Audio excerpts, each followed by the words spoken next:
To mi tak jako připomnělo, že už jsme starší, mě taky trošku bolí loket. Nebolí tě náhodou taky nějaký kloup? Třeba koleno, Jirko?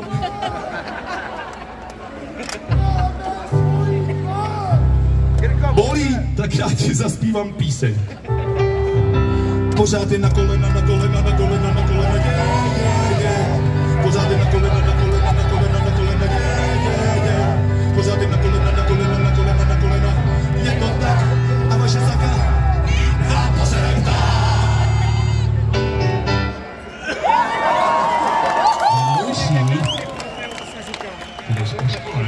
Jirko, co jsi říkal na můj oslý můstek? Bylo to naprosto přirozené, že? Skoro se to sem hodilo.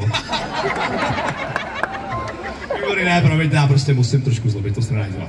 Hele, je to písnička, teď, kterou vám zahrajeme, kterou fakt máte strašně rádi a zní asi takhle.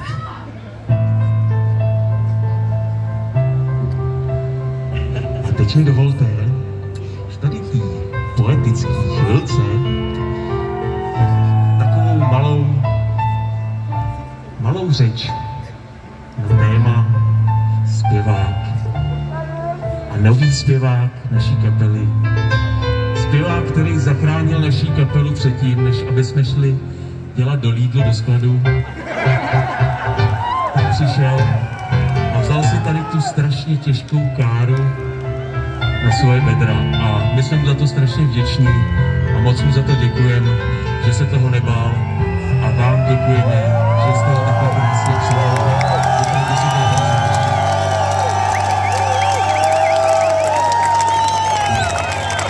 To je krásný. Jirko, budeš mi říct, jak on teďko zpívá?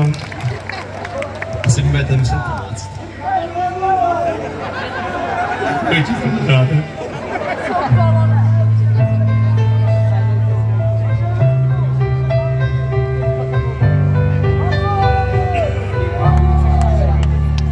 Vzpomínám, já byl kluk, už je to hodně let, sen se mi zdá.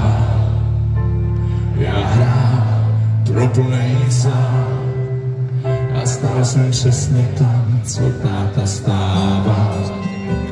Tak dál, jak ubíhal čas, já cestu zvolil si po níž si jít. A teď tu jsem a stojím tu zas a žiju svůj sen, co směl jsem žít. A pojďte.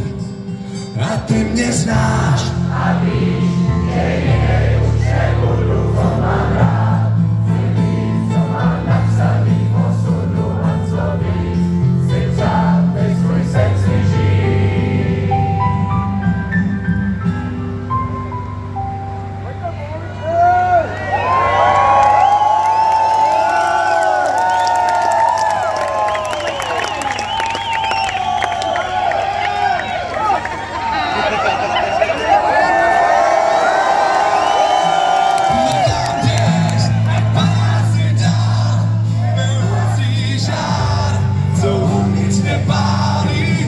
Přijde den, kdybych já nežil svůj sen, co jiným jenom se zdá, jen se zdá. Já, jako ty, už pěknou řádku let stejný sen mám. Ať tón zní do dály, ať nikdy neskončí to, co jsme si přáli. A ty mě znáš a víš,